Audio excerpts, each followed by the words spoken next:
Olá, tudo bem? Você que acompanha a programação da Assembleia Legislativa do Estado de São Paulo, seja muito bem-vinda, muito bem-vindo. Eu sou Arthur Neves e este é o Alesp Cidadania. Você já ouviu a frase que o exterior reflete o interior? Pois é, a gente vai falar um pouquinho sobre as ansiedades, sobre medos, traumas, muitas vezes, sobre as questões psicológicas que se refletem na pele. Para isso, a gente vai conversar com o Dr. José Roberto Fraga Filho, dermatologista. Doutor, seja muito bem-vindo ao nosso estúdio, especialmente no Alesp Cidadania. Muito obrigado, é um prazer estar com vocês novamente. Prazer é nosso recebê-lo novamente aqui em nossa programação. Doutor Fraga, eu abri aqui esse nosso bate-papo, exatamente isso, né? O exterior reflete o interior. E vice-versa. E vice-versa. Nos explique melhor isso, por favor. Bom, eu sou dermatologista, então vou explicar sobre os problemas de pele, tanto da parte interna quanto da parte externa. Na dermatologia, nós temos vários problemas psicológicos que acometem a pele e vários problemas de pele que acometem o psicológico. Então, tem intrínseco e extrínseco. Então, o que nós temos de exemplo bem simples, que todos possam entender? Problemas como acne, alopecia areata, que é aquela queda de cabelo de forma abrupta, localizada, rosácea, são doenças que afetam o psicológico, levando à depressão, a baixa autoestima. E também nós temos o contrário, doenças psicológicas que acometem a pele. Por exemplo, o distúrbio dismórfico corporal, aquela paciente que se acha feia e sempre está procurando procedimentos estéticos. Pacientes que têm o hábito de ficar arrancando o cabelo, arrancando mesmo, chama tricotilomania. Pacientes que se escoram, ficam se coçando, chegam até a se machucar. Todos é uma resposta do problema psiquiátrico que ela tem e leva à lesão de pele. Então nós temos os dois tipos, tanto o intrínseco como o extrínseco. Nossa, muito obrigado por essa explicação, doutor. Agora, existem aquelas que são mais conhecidas, né? A vitiligo também entra nesse pacote, né? O vitiligo também entra. Nas externas, que acometem a parte interna. Vitiligo é um clássico também, que é bem frequente no nosso meio. Explica um pouquinho para a gente sobre essa questão da vitiligo, porque muitas vezes as pessoas não associam a essa questão psicológica também, é isso? O vitiligo, a gente tem que pesquisar, porque algumas vezes tem umas doenças de base que estão correlacionadas, principalmente problemas da tireoide. É muito frequente a pessoa ter uma alteração da tireoide e desenvolver o vitiligo. Isso é super frequente. Mas a grande maioria das vezes é um estresse que ela teve e esse estresse levou à queda do sistema imunológico e veio a desenvolver o vitiligo. O estresse está relacionado à grande maioria das coisas. Estresse é uma coisa boa, as pessoas acham que é ruim, mas não é. Estresse é uma resposta de defesa do organismo. Então você recebe um estímulo, o seu organismo responde e cria barreiras para barrar esse estímulo. Ele é tão importante que ele é importante para a sobrevivência do ser humano. No tempo das cavernas aparecia um estresse enorme lá, um dinossauro para comer a pessoa. Ela tinha um estresse, criava uma reação química de socorro, de urgência, e ela conseguia escapar. Então, é uma resposta fisiológica. O estresse faz bem para o nosso organismo. O que não pode é ter um estresse exagerado, estresse crônico, e é esse que faz o mal. Esse estresse diminui as nossas defesas e aparece um monte de doença. Não só a doença de pele, como inúmeras outras. Além do vitiligo, tem a questão da acne que o senhor explicou agora há pouco. Retome para a gente essa questão, por favor, da acne. A acne, ela está frequente em 85% dos nossos adolescentes. É super frequente, é comum, e tem alguns casos graves que o paciente fica até deformado. E isso deixando cicatrizes, cistos. E isso leva a uma baixa da autoestima do paciente, a depressão do paciente. Mas tudo é tratável com excelentes resultados. Hoje a gente tem tratamento medicamentoso que deixa a pele bem bonita. Tem a questão da psoríase, que eu acho que, me corrija por favor, é uma das mais conhecidas. E aí, só que a psoríase se manifesta em diversas partes do corpo. Em todas as partes do corpo, não só na pele, nas articulações, nas juntas, na unha. E também é explicada do mesmo jeito.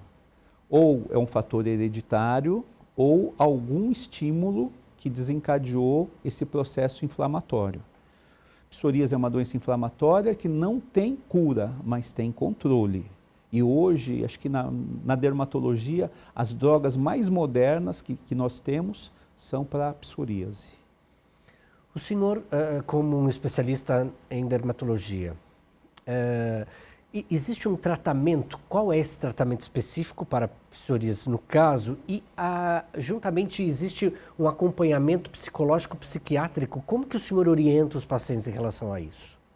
Olha, existe um guideline de tratamento. Psoríase é bem específico. A gente começa fazendo os tratamentos mais simples e vamos subindo um degrauzinho, uma escada, para a forma mais complexa. Então a gente começa com tratamento tópico à base de creme, depois a gente vai para fototerapia, aquela fototerapia que as pessoas usam para bronzear, só que não é para bronzear, é uma coisa médica que também ajuda muito. Se não resolver, existem algumas drogas como metotrexate e ciclosporina que a gente pode introduzir para tentar melhorar. E se mesmo assim não melhorar, hoje nós temos os imunobiológicos, que são drogas novíssimas e, inclusive, o nosso governo dá para os pacientes, que é uma coisa muito cara. Não só o governo, como o plano de saúde também é obrigado a fornecer ao paciente. E a resposta é muito boa, para casos mais graves, sempre obedecendo essa hierarquia de tratamento. Você nunca começa já lá em cima, você tem que seguir isso para você poder conseguir o remédio. Volta um pouquinho, porque eu não sabia, por exemplo, que a acne tinha já exatamente essa questão psicológica. Primeiro, uma questão hormonal. Mas como identificar, por exemplo, que a acne de fato é uma questão psicológica não hormonal? E aí, quais sinais que a pele, como maior órgão do corpo, né, manifesta essa questão? Olha, um sinal aqui, estou querendo dizer alguma coisa. Como que isso acontece? Então, são duas coisas diferentes. A acne, ela é de ação hormonal, não psicológica. O psicológico é o reflexo da acne, é diferente, tá? A acne hormonal é devido à fase da pessoa, por exemplo, os adolescentes estão numa fase de transição de criança para homem. Os hormônios estão em ebulição e faz com que aumente a secreção sebácea.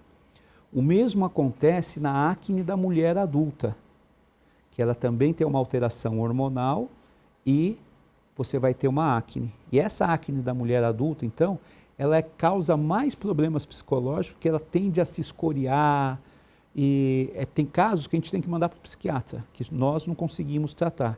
A gente tem que tirar esse estímulo que ela tem, tá? Acne basicamente é isso. A mesma coisa então na psoríase. A psoríase também, a gente tem que descartar qualquer outro tipo de doença, tem que fazer uma bateria de exames, tá?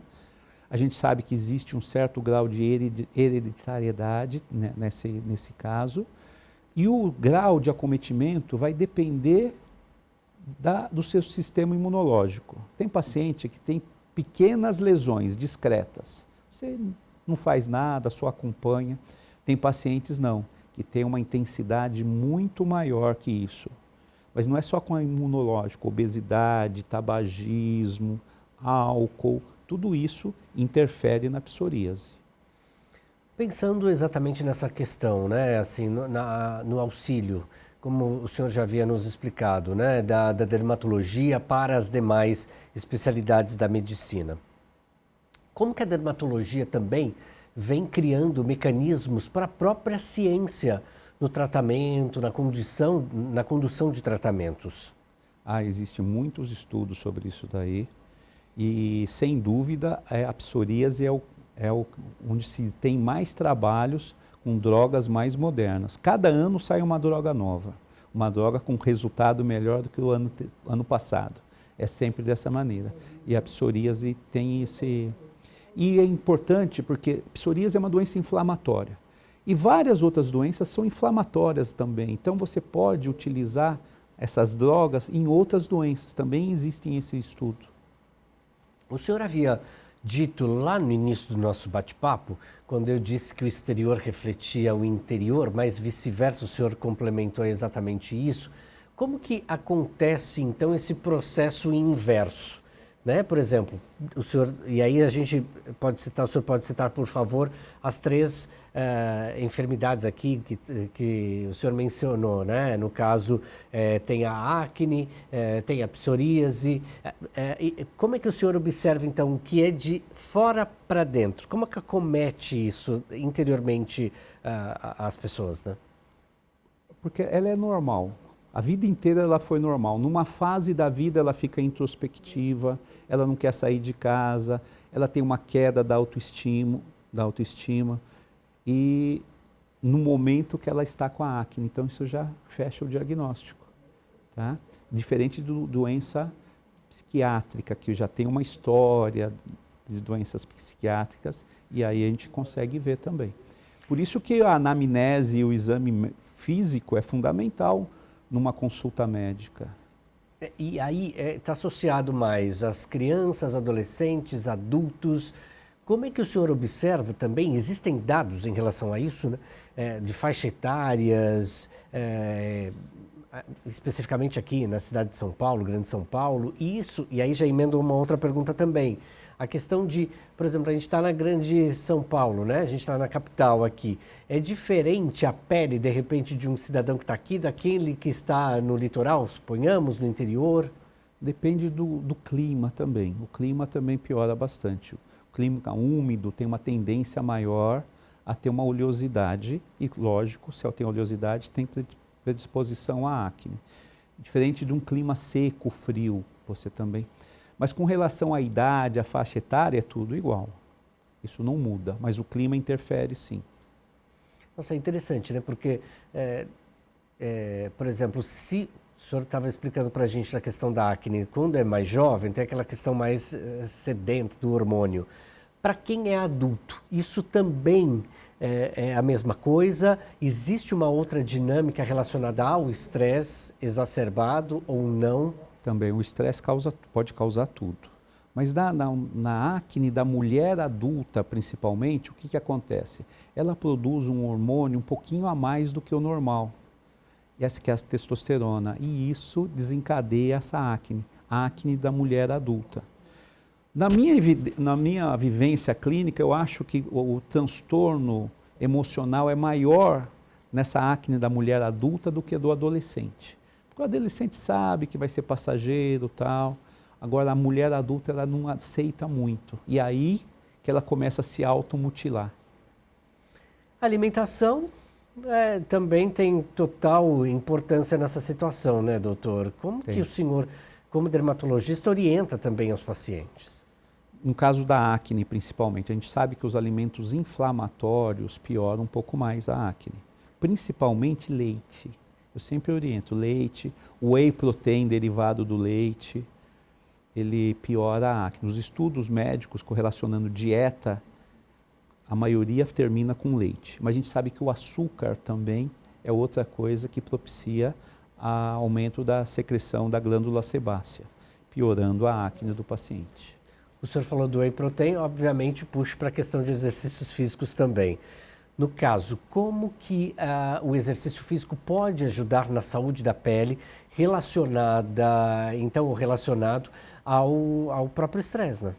Exatamente. Ele tira essa ansiedade que você tem. Você descarrega essa energia em outra coisa, que é a atividade física. Tá? Existe algum tipo de exercício específico para que se tenha, então, um controle de uma saúde da pele muito melhor? Não, exercício não tem. Tem um exercício para você controlar esse estresse, que são atividades mais intensas, mais aeróbico, que você fique cansado e com isso você diminui esse estresse, essa ansiedade sua e que não vai repercutir na sua pele. E até mesmo na pele, né? Algumas pessoas costumam fazer muitas massagens, principalmente no rosto. Tem alguma coisa a ver ou não? Não, massagem não resolve nada. Nem para rugas, nem para flacidez. Isso é lenda de internet. O que funciona é limpeza de pele, feito por um profissional adequado. Aí sim tem validade, mas massagem não. Nesse caso da limpeza de pele, né, associada então à própria acne, à psoríase, quais são as orientações que o senhor pode passar aos nossos telespectadores em relação a isso? A limpeza de pele é basicamente para pele oleosa e para tirar as discretas cravinhos, cistos, milhões superficiais. Para psoríase não tem indicação nenhuma. A gente fala assim, eu sempre falo para os meus pacientes, quanto mais você cuidar, mais você fizer seu skincare, menos você vem fazer limpeza de pele. Porque a pele vai estar mais saudável e com isso você vai gastar menos dinheiro em fazer limpeza de pele. E o skincare, que é o termo que pegou hoje, é fundamental para você ter uma pele saudável. Doutor, a gente está na capital paulista, repito a informação aqui, né, para você que está nos assistindo, de repente, em diversas partes do nosso estado, nos 645 municípios. O estresse aqui na capital, ele é muito mais intenso para muitas pessoas, né? Haja vista que é uma cidade frenética, trânsito, excesso de trabalho, correria do dia a dia, enfim. Nesse caso do estresse agudo, né, se a gente puder dizer assim, não sei se é exatamente esse termo, mas quais são as orientações, né, no cuidado da pele? E não estou falando somente da pele do rosto, mas como um todo, né? Lembrando que, por exemplo, o nosso pé, a pele do nosso pé é extremamente importante, que sustenta todo o nosso corpo, né, enfim. Então, o quadro agudo, a repercussão na pele leva mais tempo. Quadros agudos, assim, raramente você vai ter uma repercussão, tá? Aí fica mais difícil a gente fazer o diagnóstico. Estresse, assim, temos que pesquisar algum problema orgânico, mas na grande maioria das vezes vai para o terapeuta ou para o psiquiatra fazer o acompanhamento, o diagnóstico. Diagnóstico e tratamento. O senhor falou sobre o diagnóstico, isso é interessante o senhor falar, porque de repente muitas vezes, e aí o senhor já falou aqui também sobre isso, mas muitas vezes as pessoas acabam procurando mais o dermatologista a ter que simplesmente procurar um psicólogo, um psiquiatra. E no caso é importante essa função do senhor como dermatologista, do psiquiatra junto ali, né? Um trabalho partilhado, compartilhado, né? Isso é aqueles casos das doenças extrínsecas que eu falei. O paciente fica arrancando o cabelo, fica se automutilando. Tem uma doença que é muito engraçada, que o paciente chega achando que ele está tomado por bichinhos. Que ele acha que tem alguma coisa comendo ele, esse é o termo. Eles chegam até com umas caixinhas para mostrar para nós, olha doutor, olha o bichinho aqui dentro. E é uma coisa tão neurótica que algumas vezes o familiar vem junto e confirma. Nossa, doutor, é impressionante isso. Mas não existe bichinho nenhum. Não existe nada, é uma coisa psicológica. Aí a gente manda para o psiquiatra. E é frequente, viu? Não é tão raro, não. No consultório eu já tive alguns casos disso daí. Nossa, nunca ouvi falar. Impressionante. Agora, esses tipos de, por exemplo, o senhor está falando dessas, se eu posso chamar de alucinações, talvez, essas são alucinações. Isso acontece também com coceiras, vamos supor? O estresse relacionado à coceira também. E chega a se mutilar. Eu tenho paciente lá que eu tenho que mandar para tratamento psicológico porque eu não dou conta, porque ele se mutila. Numa situação dessa... E a qualquer nível social, tá? Isso que é importante, você não é só pessoas mais simples, pode acometer qualquer pessoa num nível até mais alto. Nesse nível, já é um nível que está extrapolando tudo. Existe, por exemplo, obviamente o psiquiatra vai para recomendar um remédio para ajudar na questão psiquiátrica, enfim, né? Equilibrar mais a mente. Mas tópicos, quais seriam os remédios? Existem algumas coisas, mas para esse tipo de caso não dá resultado. É como tampar o sol com a peneira, não funciona.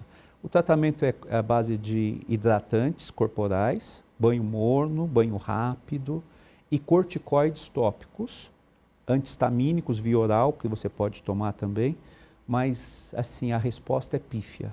Você não consegue ter uma resposta boa em quadros psicológicos, psiquiátricos. Agora, muito se fala sobre a qualidade do sono, né? Como é que está a sua qualidade na hora de dormir, né? E existem pessoas que se sentem muito bem dormindo 6 horas, outras 8. Tem gente que vai passar muito bem o dia dormindo 12 horas. Tem gente que vive isso. Preciso dormir 12 horas para estar bem durante as minhas outras 12 horas. Existe alguma recomendação em relação ao sono, doutor, para a qualidade da pele? Para a qualidade da sua vida no geral. O sono é fundamental. Por isso que a gente tem que ter um colchão bom, que a gente passa 1/3 da nossa vida deitado no colchão. E o sono, ele controla tudo, ele é restaurador. Não só da pele, mas de todo o nosso organismo. Sistema vascular, sistema respiratório, digestivo. Então ele é fundamental que você tenha um número de horas ideais. Mas cada pessoa tem um horário ideal. Eu fico bem com 8 horas. Tem pacientes que precisam de 10 horas. Tem gente, 6 horas. A gente sabe que quando a gente vai envelhecendo, a gente dorme menos, é uma resposta fisiológica. Os dois extremos da vida, recém-nascido dorme 23 horas e o mais velho dorme 4, 5, 6 horas. Mas ele é restaurador. Numa situação dessa, né, de repente, existe algum mecanismo para que a pessoa, de repente, obviamente tem remédios para isso, mas o que a saúde da pele exigiria numa relação dessa com o sono, né? Por exemplo, um idoso, de repente, pode apresentar também a psoríase em grau muito alto. A qualidade do sono poderia influenciar muito. De que forma esse idoso poderia dormir mais em relação para manter assim, uma pele adequada, né? Hoje, para a gente melhorar a qualidade do sono, nós temos que fazer aquela higiene do sono. O que é a higiene do sono? Desligar o celular, apagar a luz, a televisão, meia horinha antes, para você liberar a melatonina, que é o indutor do sono, e você dormir uma quantidade suficiente. A gente sabe que luz, barulho, televisão, tela de celular, tira a sua atenção, não libera esse hormônio e você demora mais para dormir. Outra coisa importante, sem dúvida, é aquele líquido preciosíssimo que é a água. E aí, doutor, quais são as orientações para o nosso telespectador em relação ao uso da água? A água é fundamental em tudo, na pele principalmente. A gente sabe que uma pele desidratada, ela é propícia a ter mais infecções. Você quebra aquela barreira de proteção, você fica com coceiras e você tem uma predisposição a entrar uma bactéria e ter uma infecção. A hidratação é fundamental. A hidratação não só com o copo d'água, como também à base de cremes, que a gente utiliza sempre após o banho. Outro fator que resseca também é banhos quentes, banhos demorados, uso de bucha. Também você tira a defesa do seu organismo. E sabonete também não é uma coisa muito boa de se usar. A gente tem que usar sabonete só em lugares que tem cheirinho, que são as axilas e as partes íntimas. O resto pode usar água, que ninguém vai ficar fedido. Porque o sabonete também tira as defesas da nossa pele. É interessante isso que o senhor está falando, doutor, porque eu tenho observado muito dermatologistas nas recomendações do uso do sabonete, né?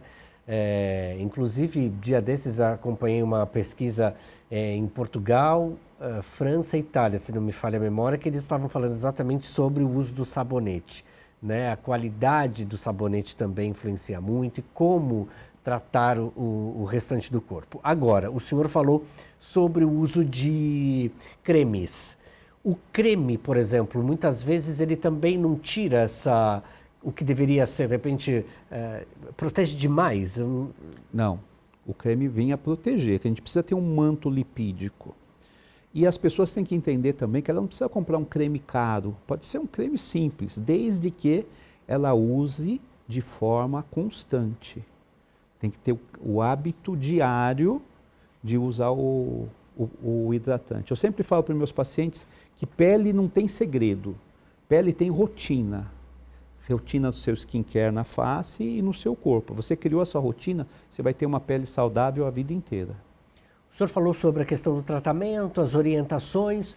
Como que o senhor observa daqui para frente, então, o futuro da dermatologia psicossomática? Assim, como é que tem sido trabalhado isso? Como que, de repente, as pessoas vão poder tratar cada vez mais? Existe alguma novidade vinda por aí?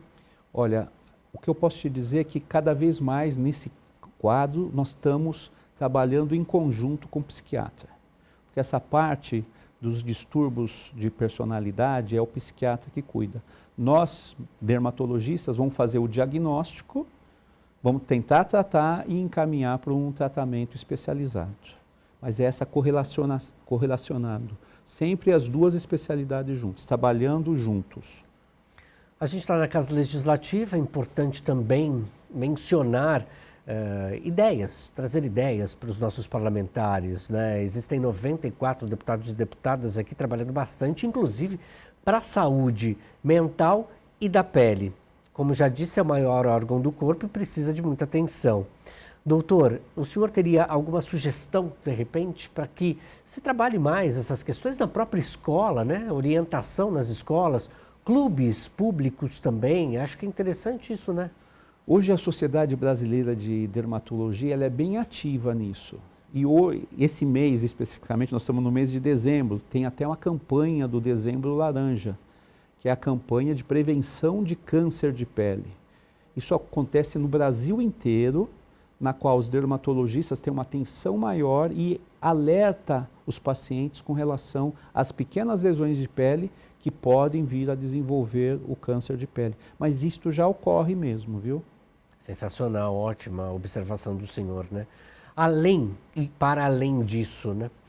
Acho que de repente também, né, orientações dentro de casa, né? E aí que está a conversa, o diálogo também é importante, né, doutor? Eu acho que até essa entrevista que eu estou te dando é importante, porque informar é tão importante quanto tratar. Imagina quantas pessoas que vão pegar alguma coisinha e pode se beneficiar com essa informação.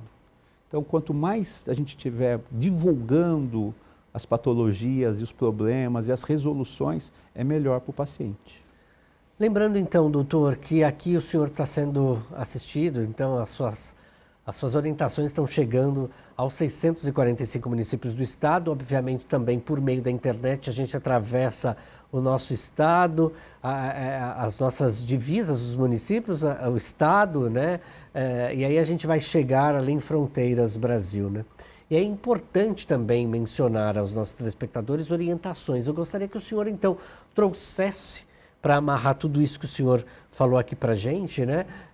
A motivação para que as pessoas entendam e busquem mais essas questões, né? Muitas vezes as pessoas se preocupam mais com aquilo que está no visual, né? Assim, aos olhos dos outros. Mas existem, de repente, algumas enfermidades que estão ali por debaixo das nossas roupas, né? E precisam de atenção. E justamente aquilo que o senhor falou também no início do nosso bate-papo há 30 minutos, que é olhando para dentro também, aquilo que vai sendo colocado, então, né, de fora para dentro. O que o senhor teria, então, uma mensagem para o nosso telespectador? Acho que é muito importante a gente aproveitar o Dezembro Laranja e falar dos cuidados com relação a câncer de pele. Nosso país é um país continental, com mais de 7.000 quilômetros de praias.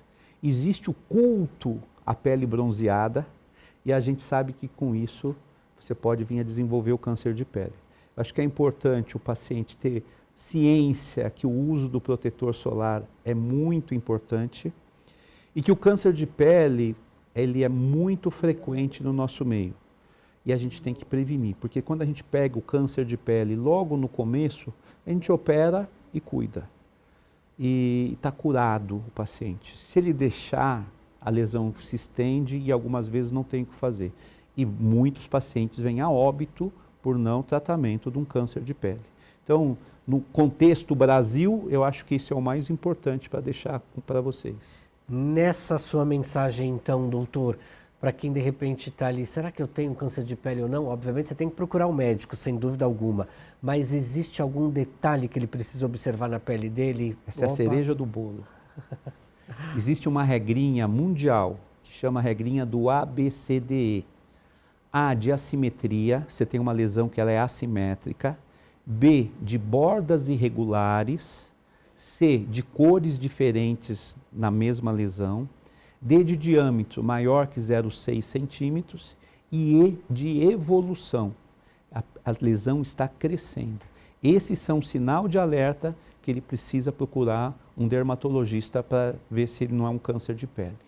Tá aí as orientações, então, do Dr. José Roberto Fraga Filho, dermatologista. Dr. Fraga, eu quero muito agradecer ao senhor a sua participação aqui em nossa programação. Muito obrigado pelas orientações.